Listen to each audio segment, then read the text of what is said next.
Kara saçın dökülüptür döşüne, ne sevdalar düştü senin başına. Barın aydın aradı yarıma, yarıma. Ayrılık hasreti, ayrılık hasreti düştü başıma.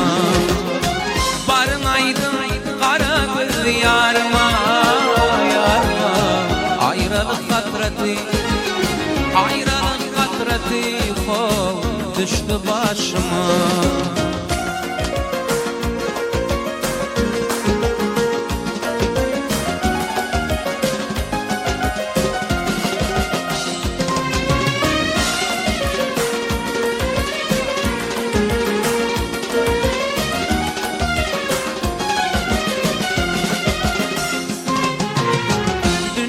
Sehrasından giderdim seni, taksam bir insana bu şirin cani. Niçin okladım men giderdim seni, arman oklatmadı meni mekcan. Niçin okladım giderdim seni, arman oklatmadı meni mekcan. Kara saçın dökülüptür döşüme, ne sevdalar düştü senin başına. Barın aydın kara göz yarıma, yarıma. Ayrılık hasreti, ayrılık hasreti düştü başıma. Barın aydın kara göz yarıma, yarıma. Ayrılık hasreti, ayrılık hasreti düştü başıma.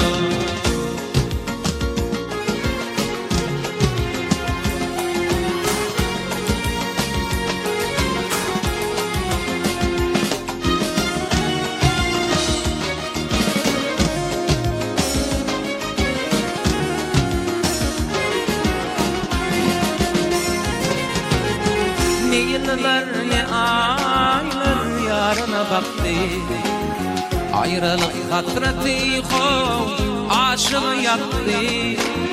Dünyada şun yalancı seni yaktı, arman oklatmadı meni mekcan. Dünyada şun yalancı seni yaktı, arman oklatmadı meni mekcan. Kara saçın, kara saçın, kara saçın dökülüptür döşüme, ne sevdalar düştü senin başına. Barın aydın kara göz yar, yarıma. Ayrılık hasreti, ayrılık hasreti düştü başıma. Barın aydın kara göz yarıma, yarıma. Ayrılık hasreti, ayrılık hasreti düştü başıma.